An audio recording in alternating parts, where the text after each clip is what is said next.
the indigenous Nigerians and the Hausa people, particularly in Nigeria, we need to rise up. We need to open our eyes. The Fulanis are moving all villages, killing people, rampaging communities. They have no respect for religion. Fulani man has no respect, whether you are a Muslim or you are a Christian. I myself that is addressed. Hello and what's up, guys? In this video you are about to watch a shocking throwback clip from the time when late President Muhammad Buhari was still in power and Nasir El-Rufai was the governor of Kaduna state. In this video, a Hausa man cries out in deep pain, exposing what he calls a dark plot by Fulani militias. He warns that religion is just a cover and the real agenda is ethnic cleansing and land grabbing. He reveals how villages in Kaduna South, Katsina and Zamfara were wiped out. Over 200 people killed in just 4 days, homes burned, farms destroyed, women raped, children displaced, both Muslims and Christians slaughtered without mercy. He says even his own family members were among the victims. According to him, the Fulani have blindfolded the Hausa people with religion, making them believe the killings are about Islam. But he insists it is not about faith, it is about taking over indigenous land and erasing the entire communities. He mentions Giwa local government area in Kaduna state, an agricultural hub that could feed the entire nation. Yet more than 100 villages there were attacked, houses reduced to ashes, market destroyed, farmers chased away. Imagine the damage to Nigeria's food supply. What makes this even more frightening is his claim of conspiracy. Whenever killings start, phone networks in the area mysteriously shut down, leaving people helpless. Meanwhile, bandit leaders boast on social media about massacres, yet nothing happens to them. All this happened during Buhari's presidency and El-Rufai's governorship, yet the bloodshed continued. The man speaks with passion, warning that if the Hausa people do not wake up, they will be wiped out completely. Guys, I will let you watch this video for yourself so you can see exactly what I'm talking about. Also, don't forget to like, share, and subscribe to this channel if you haven't already done so. Take a look, guys, and remember to share your thoughts after watching. Good evening, my dear Nigerians and the international community. Now, I want to address Nigerians and the international community about the current happenings in northern Nigeria. Although it's not only northern Nigeria, it's the entire country, but most particularly northern Nigeria. And I want to address the indigenous Nigerians and the Hausa people, particularly in Nigeria. We need to rise up. We need to open our eyes. The Fulanis are moving all villages, killing people, rampaging communities. They have no respect for religion. Fulani man has no respect, whether you are a Muslim or you are a Christian. I myself that is addressing you, I'm a Hausa person. These people have no regard for religion. If you are thinking it's about religion, you better open your eyes. The indigenous people in this country and the Hausa people need to rise up and open their eyes. This is not about religion, it's about ethnic cleansing. The Fulani people want to eliminate the indigenous Nigerians. Now, in my local government, Giwa local government of Kaduna state, it's a local government that is 99% Hausa people by tribe. But as I'm talking to you, over 4 days now, the Fulani militias have killed over 200 persons. And among them include my own relations. They have burnt houses, they have destroyed both Christians and Muslims. So it is high time for particularly the indigenous northern Hausas to unite themselves against this onslaught. If those that are in position of authority, if you think this is about religion, then you are still sleeping. This is not about religion. This is about ethnic cleansing. They are trying to eliminate the indigenous Nigerians, the indigenous northerners, and take over their lands. This is about land grabbing. I'm telling you, in Zangwantama community in Giwa local government, which comprises of over 60 to 70 villages, cluster villages, there have been so far now over 100 people have been killed, houses burnt, their cows, their cattle that they use for farming, for construction of bridges and all that, they have been scattered away. their houses, their cars, all their properties. As I'm talking to you right now, they have left their communities. They have run away to other places, to bushes, and even some of them have moved towards Zaria. How can you expect a farmer to move into the city to do what? To do what, for God's sake? It is high time for Nigerians to wake up. It is high time for the Hausas to wake up. The Fulanis are blindfolding our eyes, the Hausas. I'm a Hausa person, and I'm talking with passion. The Fulanis have used religion to blindfold us, to think that it is about religion. No, it is not about religion. It is about ethnic cleansing. It's high time for the Hausas. Thank God, this broadcast, I believe it is going to be pushed into the group that comprises of all the houses, the indigenous houses, and with the effort making to unite the houses, to rise up against this onslaught. So I want you to understand, this thing is not about religion. It's not about religion. It's about ethnic cleansing. The same thing that is happening in southern Kaduna, where the indigenous southern Kaduna are being eliminated by the Fulanis. The same thing is also happening in northern Kaduna, where they are purely Hausas. So it's not about religion. If you heard that people are being butchered in southern Kaduna, houses, communities burnt, and you are happy and you think it's about Christians, now you better open your eyes. It's not about Christians. I'm a Hausa person. Our Giwa local government, which is in northern Kaduna, and many parts of Katsina, Zamfara, many people have been eliminated. Now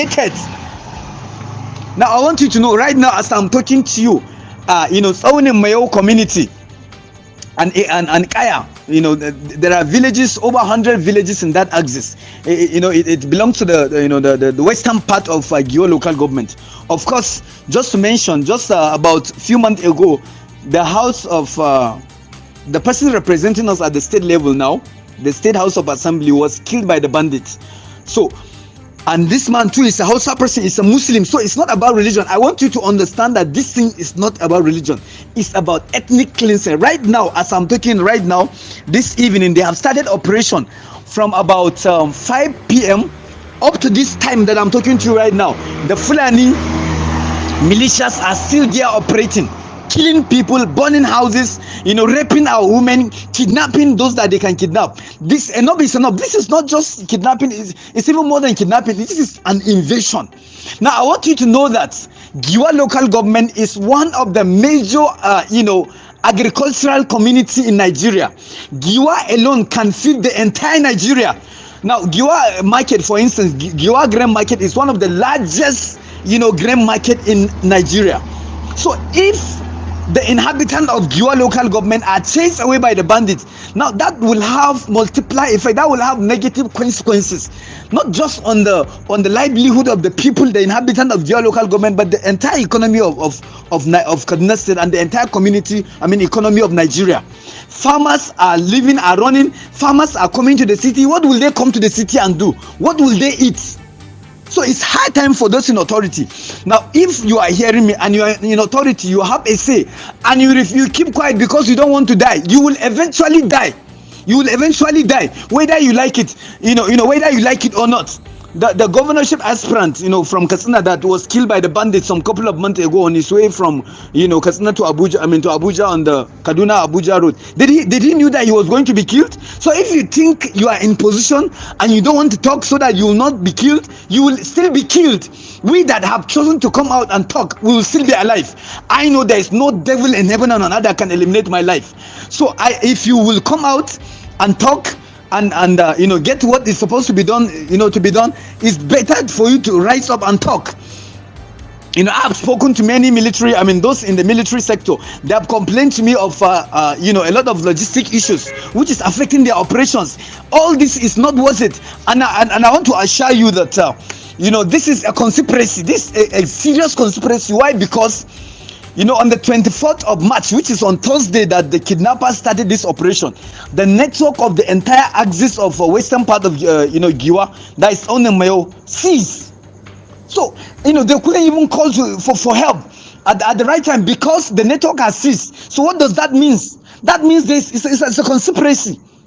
Turji, the head of kidnappers, who is resident in Zamfara, has came out on the social media, has claimed responsibility for hundreds of lives, that have been killed, and yet nothing has been done to him. Which kind of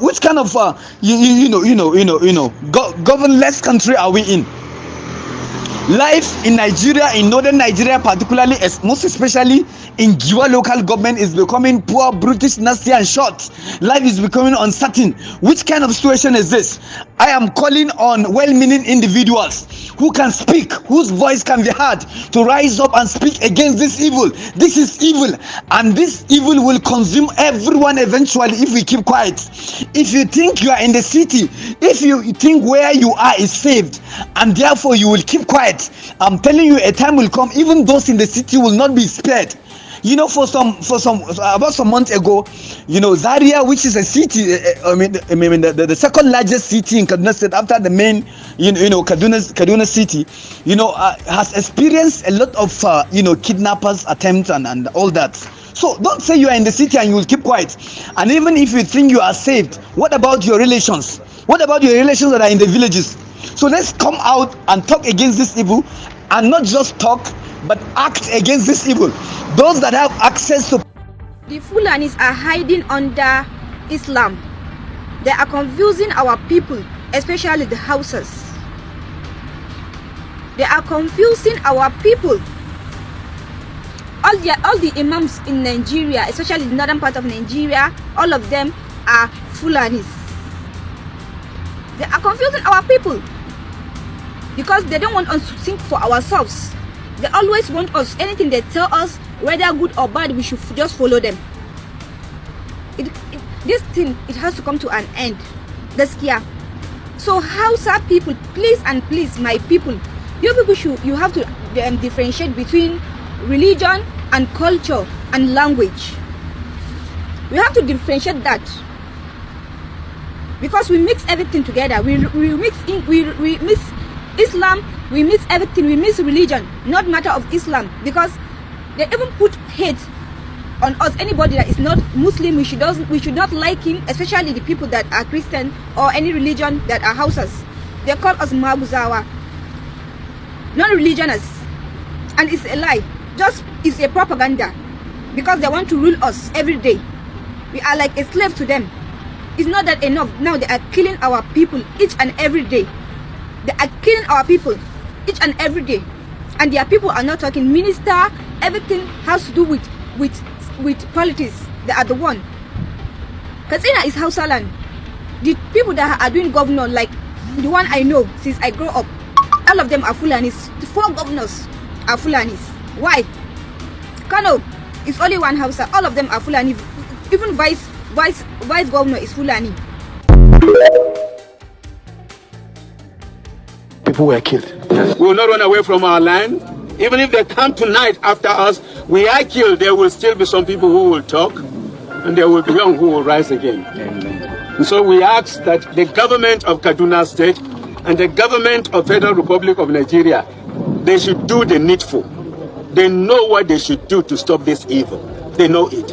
I have said it, and let me repeat myself again. If by mistake one cow is killed by any of the community here, the number of military troops that will enter and ransack the community and look for those to arrest because one cow has been killed.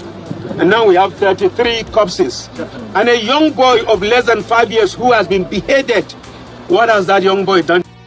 In 2017, for instance, there was an attack in Bakin Kogi, Kaninkong.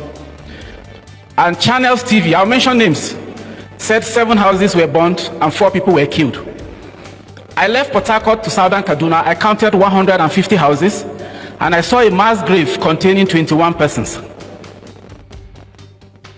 So the media is also complicit in what is happening in the Middle Belt. Thank God for News Central for what you're doing. Unfortunately, you are very young. You started in 2017 or thereabouts. But these atrocities have been going on for many years. Before I founded Middle Belt Times, let me tell you why. I was writing for various platforms. And sometimes when I write my stories, they will tell me that these guys are not terrorists. They are unknown gunmen or they are bandits. And one day I spoke to an editor. I said, look, sir, don't publish my story. And in 2019, of course, because if you must speak the truth as a journalist in this country, then you must be ready to face the consequences. 2019, I spent 162 days in prison for my uncompromised reportage. And when I was stepping into Kaduna prison, the first thing I wanted to see were the terrorists that have been terrorizing our people. I didn't find any.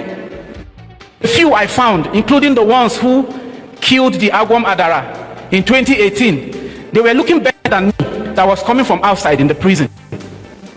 As of today, I don't know their whereabouts. They may have been released, because I remember meeting a certain Adamu in Kaduna prison who told me something. He said, look, by the Juma Abazamu Mali, he was arrested for illegal possession of firearm. That's a capital offense. The security agents are no longer here. I heard somebody talking about the judiciary. It's a compromised judiciary. It is. When I got to prison, I saw a lot of young men from southern Kaduna who were standing trial for simply trying to defend their communities. I wept bitterly. Tinubu is a terrible president. 30 days challenge, 30 days rant. But let me advise you, before you say this statement next time, look left, look right, look left, and look right again. I swear, if you see a Southern Kaduna person around you, no trial. Southern Kaduna from Kaduna State, no trial. If you see anybody from Southern Kaduna, no trial. No matter what is moving you, do not say that. No trial. Because what will hit you, you will think is a trailer. I beg of you, I'm not joking. I'm not joking. If you see anybody from Southern Kaduna, no try by mistake call Tinubu a terrible president. You know why? We know what we went through in the hands of El-Rufai. Under President Buhari, we know what we went through.